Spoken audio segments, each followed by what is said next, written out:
જય મુરલીધર, કેમ છો દોસ્તો? મજામાં. આજે આપણે આવી ગયા છીએ ભેંસું સારવા ડુંગરે, અને આપણે આ જો આપણી ભેંસું જોઈ જુઓ, એક નંબર આપણે પ્યોર જાફરાવતી રાખવાની. જો સામી ધજા બતાવી છે ને, તો આગળ તમને એ ધજા એ ધૂણાના દર્શન કરાવવાના છે.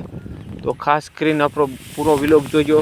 યુટ્યુબ ઉપર જોતા હો તો સબસ્ક્રાઈબ કરી લેજો, અને ફેસબુક ઉપર જોતા હોય તો ફોલો કરવાનું ભૂલતા નહીં. ખાસ કરીને આવા આપણે તમને જોરદાર નજારા જોવા મળશે તમને, અને સાધુ સંતોના દર્શન કરવા માટે આપણો બ્લોગ વગેરે આપણે અપલોડ કરતા રહીશું. એટલે ખાસ કરીને જોવાનું ભૂલતા નહીં.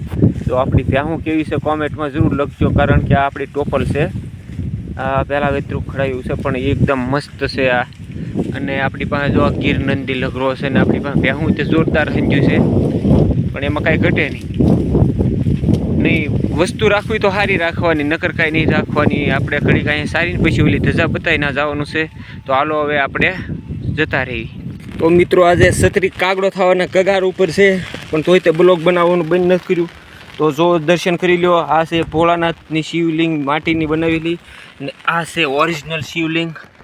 આ દર્શન કરી લો. આ ઓરિજિનલ શિવલિંગ છે. આજે ધૂણો કાઢ્યો હતો તો એ હતી. આ પરિપૂર્ણ ધૂણાના દર્શન કરી લો. અત્યારે વરસ તમે એમાં બનાવું છું બ્લોગ. આ છે ભોળાનાથનો ધૂણો, વિજયગીરી મહારાજનો, રણછોડગીરી બાપુનો. હવે ક્યાં અવતારનો એ તો આપણને ખબર નથી, ભલું કરે ભોળાનાથ, પણ આ ધૂણો છે. તો અખંડ ધૂણાના દર્શન કરી લો. ને આવો ડુંગરા ઉપર ત્યાં તમે ધૂણો નહીં જોવા મળ્યો હોય તો ખાસ કરીને પૂરો બ્લોગ જોવાનું ચૂકતા નહીં. અને આ નજારામાં અત્યારે તો આમાં ધુમ્મસ બહુ છે, તમને નજારો નહીં બતાય, પણ કાંઈ નહીં, વાંધો નહીં. સમય મળશે તો પાછો એક બ્લોગ એવો બનાવીને તમને રજૂ કરીશ. તો જોઈ જુઓ. આ અમારે ગોવાળની ભેંસું સરે છે, નાજુ હતા આહિરની, અને જોઈ જુઓ જાજા પલ્લામાં છે, પણ તમને અત્યારે બતાવશે નહીં. મારી ભેંસું પણ અહીંયા નજીકમાં જ સરે છે. તો દર્શન કરી લ્યો. નજારો તો બતાવવા લાયક છે, પણ અત્યારે આટલી બધી વાદળની ધૂબસ છે ને, તે કારણ કે પાસે તે બે નાડાવાદ બતાય છે. તો આમ ત્યાં આખું કાંઈ બતાતું નથી. જોરદાર નજારો છે. તમે એક વખત જોયો તો તમને એમ થાય કે નહીં, એક વખત આવું છે ફરવા એવો અદ્ભુત. અહીંયા પ્રતાપી સંત વિજયગીરી બાપુના હવે કયા અવતારનો ધૂણો હોય તો ખબર નથી, પણ આ અવતારમાં ધૂણો કાઢી નાખ્યો. ને અહીંયા અમારે ધોકાધાર ધામમાં 12 જ્યોતિર્લિંગનું પ્રગટ્ય કરીને દેવ થઈ ગયા છે.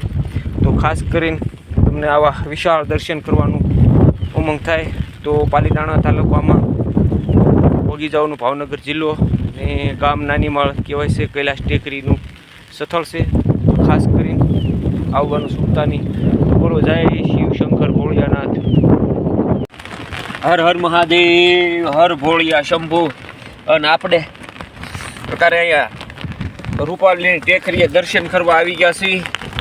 ને આજ શ્રાવણ મહિનાનો ચોથો સોમવાર છે, પણ કોઈ વાલો સંતો ભક્તો કોઈ આવ્યા જ નથી આજ દર્શન કરવા. રામ જાણે મારો નાથ ભોળોનાથ જેની ઘેરે પહોંચી ગયો હોય, કે હરી જાણે કોઈને ખબર નહીં, પણ કોઈ વાલા સંતો ન કરતો મોટી વાતો કરતા કે અમે તો વાઘુભાઈ દર સોમવારે આવીએ, એ કે સોમવાર ચૂકવાનો જ નહીં, દર સોમવારે આવીને પરસેદી મેકીને પછી અહીંયા તે કે વનભોજન કરવી. આવા હંધા હરિભક્તો હતા, પણ ક્યાં ખોવાઈ ગયા. રામ જાણે ટાઢું ટમકું ગરી ગયું કે મારો ભોળોનાથ એની ઘેરે જઈને પ્રસન્ન થઈ ગયો, કાંઈ ખબર ન પડતી. સવાર દીનો વાટે બેઠો, સકલું ન ફરકતું. આજ ખરેખર આવા વાલા ભક્તોને આજ ભોળોનાથ સમૃદ્ધ સહાય થઈ ગયો હોય કે મારો રામ જાણે હું તો વાટ જોઈને થાકી ગયો. મારી છત્રીને તો ખાલી ફોન જ છે છત્રીમાં. જો છત્રીનો ધંધો પૂછો કરી નાખ્યો છે, પણ કોઈ ત્યાં કોઈ બ્લોગ બનાવી લઉં એમ, અને ભોળાનાથના ચોથા સોમવારના દર્શન કરાવી દઉં, વિજયગીરી મહારાજના ધૂણાના. તો આ ધૂણાની ધજાઓ જો તડતડ જો ધડું કે આમ જુઓ તમે. હાલે આ 52 ગજ લહેરાય, જોઈ લીધો ગજ 52 ગજના ઝંડા. હાલે જો ફડફડ. આ ભગવો રંગ ફરકે છે ને, ભગવો રંગ તો ફરકે, પણ કોઈ વાલા સંતો ભક્તો કોઈ આવતા નથી. રામ જાણે અને આ ભોળ્યો નાથ સાય થઈ ગયો હશે. હરિકૃષ્ણ. પેલા હું અહીંયા દરરોજ આવું, પણ તારે અહીંયા આવતો નહીં. આપણે કે ભલું કરે ભોળાનાથ, આપણે તો આપણા માલ હારે ઓલું હોય, કાંઈ આપણે કાંઈ દર્શન કરવા નહીં, માલ સારવા આવ્યું એટલે આપણે કાંઈ આવતા નહીં. પણ વાલા સંતો ભક્તો કે એમ દર સોમવારે આવી, પણ આજે એનો એકડો ઘૂંટાઈ ગયો તો રામ જાણે. કોઈ ડોકાણું નહીં આજ. ટાઢું ટમકું ગરી ગયું કે એકડો ઘૂંટાઈ ગયો કે ભોળ્યો નાથી એની ઘેરે સાઈડ થઈ ગયો કાંઈ ખબર ન પડતી. પણ કાંઈ વાંધો નહીં, તમે જો દર્શન કરી લો લાઈવ. આ ભોળાનાથના ધૂણાના અત્યારે ફોન હાથમાં ન રહેતો એટલો પવન ઉડે છે. વરસાદી શરૂ છે ને કંઈ ઘટે જ નહીં. પણ હવે તમને દર્શન કરાવી દો ધૂણાના. આ લ્યો એલા દર્શન કરી લો. એ જય ભોળિયા શંભુ. આ ધૂણાના દર્શન થઈ ગયા હોય તો કોમેન્ટમાં લખવાનું કોઈ ભૂલતા નહીં. અને આ છે વિજયગીરી બાપુનો ધૂણો. તો ખાસ કરીને આવા અમારા ડુંગરમાં સારા સારા થળ છે. તમામ થળના તમને વિડીયા બ્લોગ બનાવીને યુટ્યુબમાં ફેસબુકમાં મેકવાના થાય. તો ખાસ કરીને આપણી યુટ્યુબ ચેનલ જોતા હોય તો સબસ્ક્રાઈબ કરી લેજો. અને પેજ ઉપર વિડીયો જોતા હોય તો ફોલો કરવાનું ચૂકતા નહીં.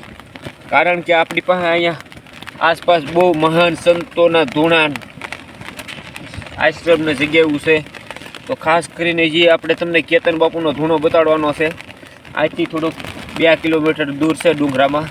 તો ખાસ કરીને બ્લોગ જોવાનું ભૂલતા નહીં અને ફોલો કરવાનું ભૂલતા નહીં. કારણ કે જેમ ફોલો કરો તમારો સાથ સપોર્ટ મળે એમ આગળ વધવાનું છે આપણે. એ તમને દર્શન કરાવવાના છે. કારણ કે જો અહીંયા મોટા મોટા મુનિજનો મથી થાક્યા કોઈ ન આજ આવ્યા પણ આપણે પહોંચી ગયા. ને આપણે આજ તો જોવાનું જ હતું. કારણ કે કેવા વાલો સંતો ભક્તો આવે છે એમ. પણ આજ ટાઢું ટમકું ગઈ ગયું કે રામ જાણે કોઈ પધાર્યા નહીં. 1 વાગી ગયો છે. હજી આપણે 5 વાગ્યા સુધી વાટ જોવું. આવે તો વાય ભલા નખર. અરે હું તો આજ તો પ્રસાદી લઈને આવ્યો હતો. હું આજે આપણે લાભ દેવી ભોળાનાથને. પણ કોઈ સંતો ભક્તો આવ્યા જ નહીં. તો બોલો હર હર મહાદેવ. હર બોલો વિજયગીરી મહારાજની જય. ભાઈ કોમેન્ટમાં લખવાનું ભૂલતા નહીં. જય વિજયગીરી બાપા. વિજયગીરી બાપાના કયા અવતારનો ધૂણો હોય તો આપણને ખબર ન. પણ આ બહુ કે યુગ પહેલાંનો ધૂણો છે. તો ખાસ કરીને બ્લોગ જોવાનું ભૂલતા નહીં. અને કોમેન્ટ ફટાકદાન કરી નાખો. આ શ્રાવણ મહિનામાં તમને ધૂણાના દર્શન કરાવી દીધા છે. તો બોલો જય મુરલીધર. આ તો આમ આખો રહકા બોર થઈ ગયા આપણે અહીંયા. ના અહીંયા ભાઈ ડુંગરા તો મજા. ડુંગરાની મજા એમાં કાંઈ ઘટે જ નહીં ભાઈ. અત્યારે નકરું પાણી જ પડે છે. આ તો એક ચીણીનું છે ઝાડવા હેઠે છત્રી ભરાવીને વિડીયો બનાવું છું. ઊભું તો થવાય એમ જ છે નહીં. ઊભા થાવી એટલે આપણો ગોટો વળી ગયેલો છે. તો ખાસ કરીને 5 થી 10 જણાને શેર કરવાનું ભૂલતા નહીં. કારણ કે તમારો સપોર્ટની ખાસ જરૂર છે. તો આપણે આવા નવા મહાન સંતોના ધૂણા આપણે બ્લોગ બનાવીને તમને રજૂ કરશું. તો જય મુરલીધર. જય શિવશંકર ભોળિયા શંભુ. હર હર મહાદેવ હર. તો દોસ્તો તમને કેવો લાગ્યો છે આપણો બ્લોગ? અને જોવાનો આનંદ આવ્યો હોય તો શેર કરવાનું ભૂલતા નહીં. કોમેન્ટ કરવાનું ભૂલતા નહીં. અને લાઈક તો એક નાની અમથી કરી નાખજો. ઠ્યાંગો મારી દેજો. કારણ કે તમે ઠ્યાંગો મારો તો અમને ત્યાં આનંદ આવે. તો જય મુરલીધર. અને